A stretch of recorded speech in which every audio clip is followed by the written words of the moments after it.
Anda kembali menyaksikan Bukan Perempuan Biasa on TV Sosial. Ya, kita ke Bunda Ikhwana, seorang akademisi, trainer dan juga aktivis lingkungan.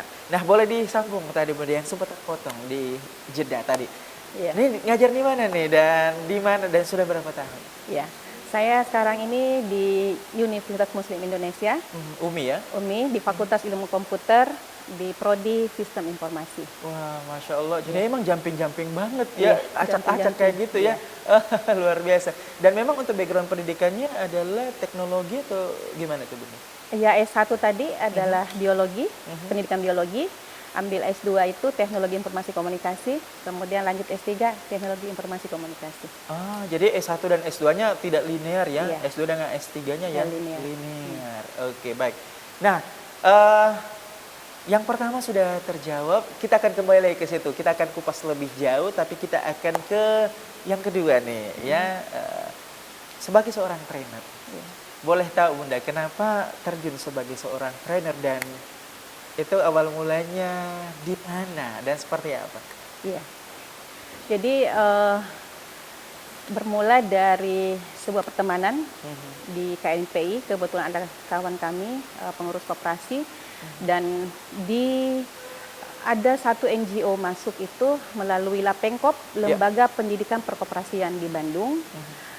Kemudian saya diutus untuk menjadi seorang peserta trainer waktu itu. Jadi ini sangat ketat.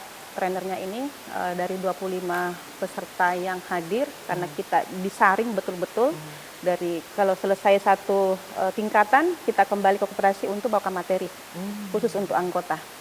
Kemudian lulus di situ baru kita masuk lagi. Nah, tingkatan yang kedua namanya pendidikan pemandu dasar 1 dan 2. Nah, kemudian itu sudah bergabung dengan kabupaten lain. Seperti itu. Sampai 4 kali, kemudian ada namanya TOT. Training of Trainer.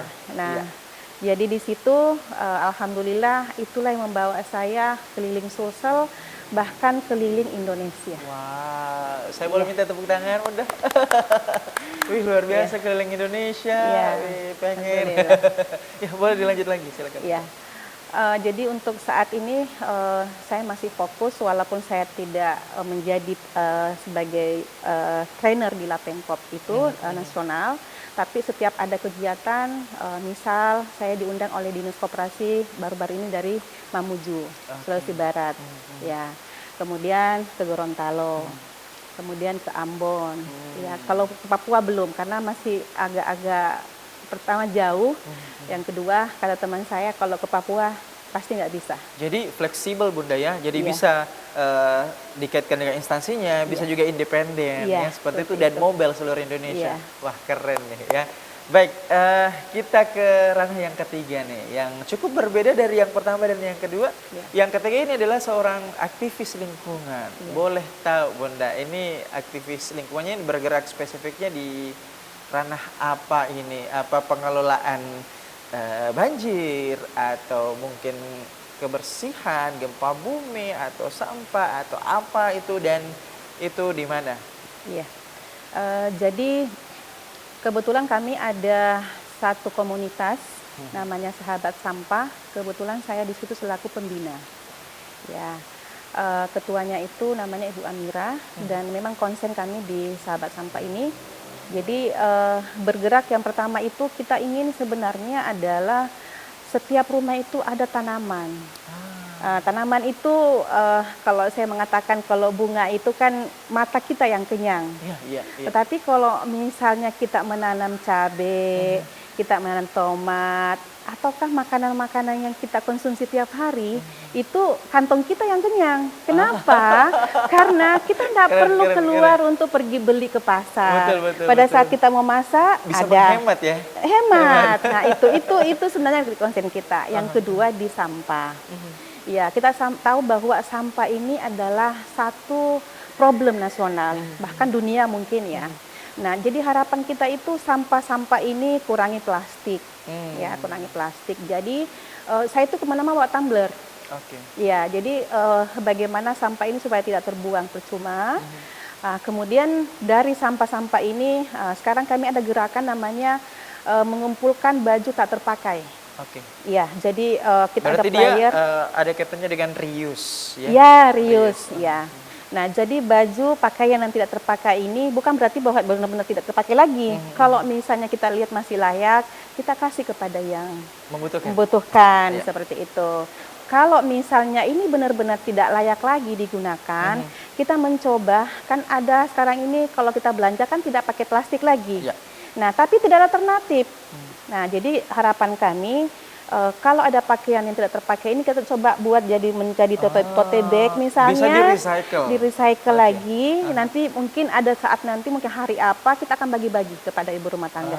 Nah, seperti itu. Ini menarik nih. Tapi sebelum kita kupas lagi ke sana, kita pengen nih mengulik tentang seorang Bunda Ihwana. Kita flashback dari zaman apa ini? Zaman bala, zaman kolonial.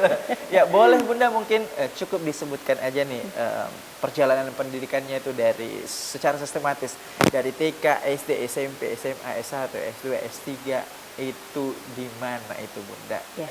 Nama sekolahnya cukup disebutkan saja dari TK hingga S3. Silakan Bunda. TK Aisyah Bulukumba. SD 34 Dialog Bulukumba. Sanawiyah Bontosunggu. Nah, ini kampung saya nih. Madrasah Aliyah Negeri Bulukumba. S1 IAIN saat itu ya, sekarang menjadi UIN.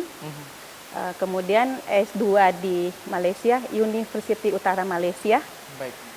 Kemudian S3 di University Utara Malaysia. Wah, luar biasa.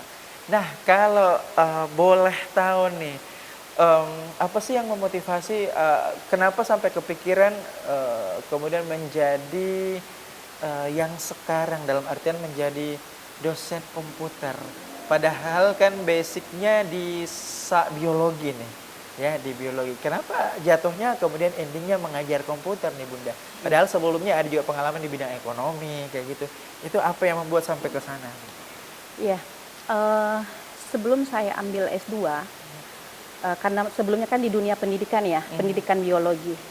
Jadi saat saya berangkat ke Malaysia itu, saya berpikir begini, kalau dunia pendidikan ini sudah banyak orang yang tangani. Saya berpikir bahwa yang namanya teknologi informasi komunikasi, suatu saat, karena saya itu masih sedikit yang berbicara tentang itu, saya berpikir begini, suatu saat benda ini akan booming. Jadi saya akan masuk ke dunia itu, di mana nanti pasti akan dibutuhkan banyak tenaga di situ. Ya baik, kita jeda dulu. Pemirsa jangan kemana-mana, stay tune on Net TV Social Good People.